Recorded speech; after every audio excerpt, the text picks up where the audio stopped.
Do you want a ready for occupancy unit here in Zadia Tower 3 with Laguna de Bay view? Well, watch this video.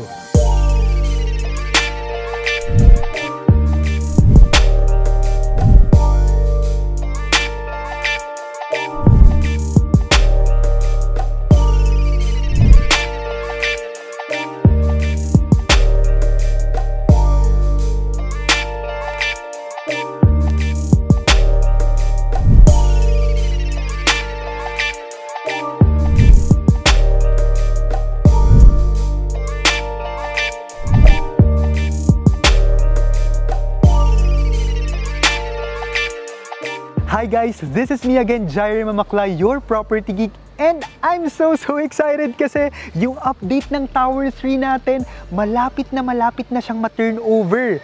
From 4th quarter of this year to next quarter or first quarter of 2026, magsisimula na po tayo mag-turnover ng unit.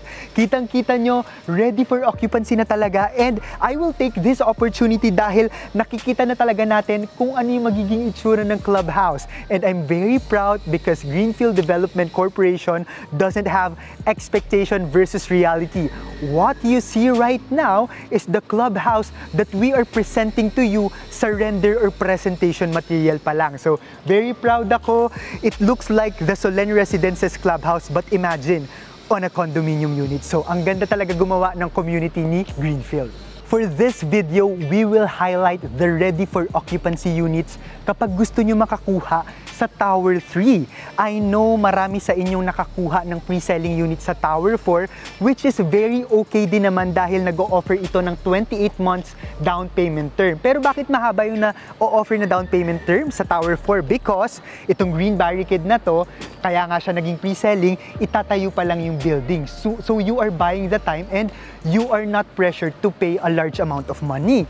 Pero kapag sa Tower 3, if you have a budget, if gusto nyo nang ma-utilize yung unit nyo, may it be for end use na instead of you nagre-rent sa hotel, dito na lang kayo titira, sarili nyo pang unit, or gusto nyong iparent kapag wala pa kayo dito, then ready for occupancy or RFO unit is for you. Dahil maaga siyang mata-turn over, and ang pinakamaganda dito, almost 1 million cheaper siya than the price or total contract price of our pre-selling units. Ganun po yung gap niya. Pero dahil nga RFO na siya, 3 months to pay na lang yung down payment term natin. So, kanya-kanya siyang advantage or disadvantages, depende na lang sa need nyo ngayon at kung ano yung best fit property based on your budget and based on your urgency right now. Kung gusto nyo nang mapakinabangan or gusto nyo sa pre-selling lang. But for this video, ang i-highlight nating units, mga Laguna de Bay view corner units na no obstruction at ma-occupy nyo na agad.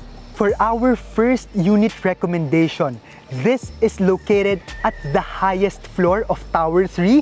This is located in 18th floor, Unit 1. As you can see, this is a corner unit located again sa pinakamataas na floor with no obstruction. Kasi nakikita nyo yung view niya, kitang-kita mo si Laguna de Bay at si Greenfield City View. I may say na talagang possible talaga na maging no obstruction yan sa future kasi wala naman pong nagtatayo ng high-rise building. So, ang total contract price nito is about 5,087,928 pesos and 72 centavos kasama na po yung other charges or transfer of title fees.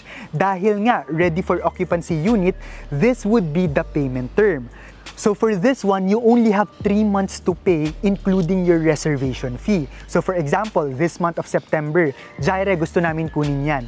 Ang magiging reservation fee nyo would be equivalent to your first down payment. So that is 161,018 pesos and 46 centavos. And then for the following month, that would be your second monthly amortization or down payment, which is the same or equal to what you've paid on your reservation payment. Again, 161,018 pesos and 46 centavos. And then on your third month with the same amount, yun po yung magiging down payment term nyo. So that is comprised of about 10% of your total contract price. Ngayon, yung remaining na 4.3 million and 257,000, so that's about roughly 4.6 million, you can loan it through bank. Pero dahil nga ready for occupancy unit ito, the time na mag-reserve tayo ng unit, mag-a-apply na po tayo for loan. Dahil mabilis lang po yung turnover nito at at the same time, para just in time lang na kapag nag-apply tayo ng loan, dadaan yung approval process, yung pag-release ng loan guarantee, bago natin makonsume yung 3 months to pay down payment, ready na agad tayo, na-approve na tayo at pwede na ulit tayo magbayad ng loan. So how does a corner unit looks like? Ipapakita ko sa inyo ngayon yung aking existing na corner unit. This is located at the lower floor of Tower 2, pero mas i-highlight ko yung interior. So ito, napa-interior ko na po to, and I spent about 500 to 600,000 pesos. What you see there, yan na po lahat yan, no? Titirahan na lang or ipaparent na lang natin kung gusto nyong iparent. So right now, makikita nyo ano ang difference niya sa inner units. Parehas naman na ganito yung layout.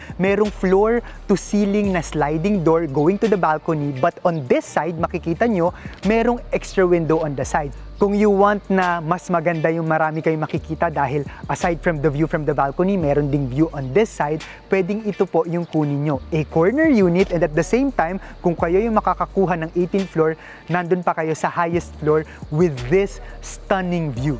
And why am I always telling na maganda sa rental business ang Zadia? Because I am speaking based on my experience right now. Ngayon, hindi pa rin po tumitigil at may nakarent pa rin po sa akin na unit. But on the next coming months, hindi ko po muna ipapa-renew. Actually, ang maganda dito sa Zadia is tunog talaga siya sa mga nagre-rent na mga expats. So, hindi ito katulad ng iba na basta ipopost mo sa Airbnb or maghahanap ka ng renter. Ang napansin ko sa kanya, kung gusto mo talagang iparent to sa mga expats, dapat laging ready yung unit mo na ma-occupy. Kasi biglaan siya. Hindi naman kasi masasabi ng mga companies, meron tayong nakakonect po sa mga companies na siya yung technically merong renter, sasabihan lang nila tayo, kailangan ko ng ganito for 1 month, for 2 months, so dapat ready yung unit nyo lagi. So ganun po yung nagiging kumbaga observation ko sa rental business dito sa Zadia sa ngayon. But meron din naman po na for long term na about 6 months to 1 year at may mga expats din na naghahanap ng ganun. So iba-iba siya. Dapat lang talaga ma-market nyo ng mabuti yung unit nyo, or meron po tayong sariling property management. You can also contact me para ako po yung mag-manage ng property ninyo, and make sure na fully furnished na talaga yung unit nyo, dahil yun po talaga yung hinahanap ng mga expats or renters dito. Talagang titira na lang sila. So for our next unit recommendation, still it is in Tower 3 pero nasa 15th floor, still unit 1, corner unit. Bumaba lang po tayo ng konti. So if you don't want to be at the highest floor pero maganda pa rin yung view, 15th floor unit 1 is also a good option. So the total contract price, including the miscellaneous or transfer of title fees of 15th floor unit 1, this is a 24.9 square meter studio unit, is at 5,049,111 pesos and 4 centavos. 3 months to pay down payment including the reservation fee of about 159,780 and 26 centavos per month for 3 months. After 3 months, iloloan na natin sa bangko yung matitira na balance of about 4,314,066 pesos and 92 centavos plus the miscellaneous or other charges of about 255,703 and 35 centavos. So that's about around 4.6 million yung estimate ko sa total niyan. Kung gusto nyo isama sa loan, yung other charges na nabanggit ko. Again, mabilisan ito yung process kapag nag-reserve tayo, which is also equivalent on your first monthly down payment, mag-aasikaso na po agad tayo ng bank loan. And I just want to highlight that this project is a pet-friendly community. So nakikita nyo naman po no, yung mga unit owners natin na nasa labas ngayon, meron silang mga pets na hawak, and itong corgi, no, hindi lang namin ma-zoom, pero yeah, this is a pet-friendly community. Meron lang tayong sinusunod na mga sizes. So of course, hindi po pwede yung mga large sizes, no? Mga ganyan lang yung nakikita nyo ngayon. And aside from dogs, pwede ring cats, pwede ring like mga fishes, like mini aquarium, basta susunod lang po sa restriction and sizes ng pet na pwede dalhin dito sa units natin.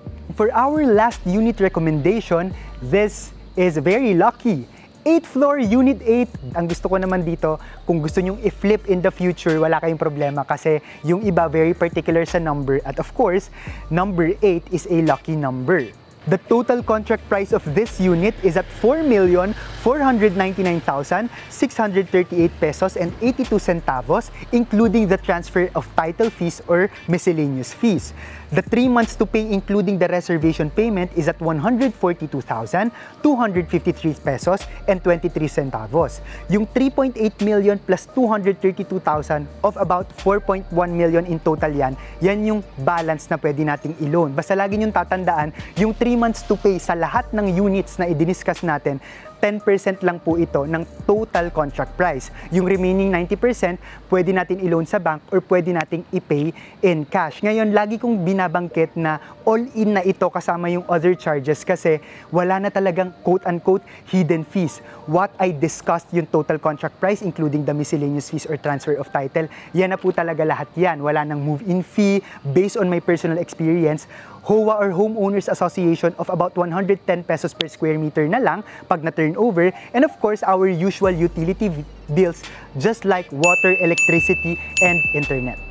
And I'm telling this is still the most affordable yet the most accessible property, particularly a condominium project holding a Santa Rosa address. And kapag natapos itong Museum for Architecture and Residences, that is an ultra-luxury project, mag-spike po yung price dito sa Zadia. So regardless kung nasa pre-selling kayo with 28 months to pay para low monthly down payment or on the Tower 3 na kahit malaki yung down payment dahil RFO ready for occupancy na nga lang siya, 3 months to pay down payment, pero kung mag-satisfy naman yun sa need nyo na gusto nyo na matirhan agad or maparenta agad, kahit saan po, panalo kayo dito sa Zadia. Because even me, nag-invest po ako dito out of all the condominium projects from different developers that I offer.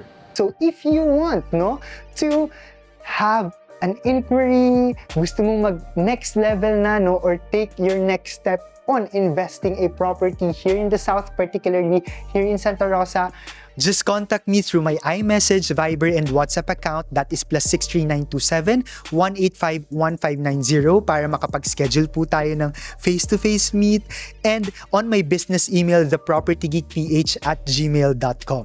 You can also directly message me on my Facebook account. That is Jaire Valerio Mamaclar. See you guys, and maraming salamat sa pagtutok sa video na ito. This is me again, Jaire Mamaclar, your property geek. Till our next video.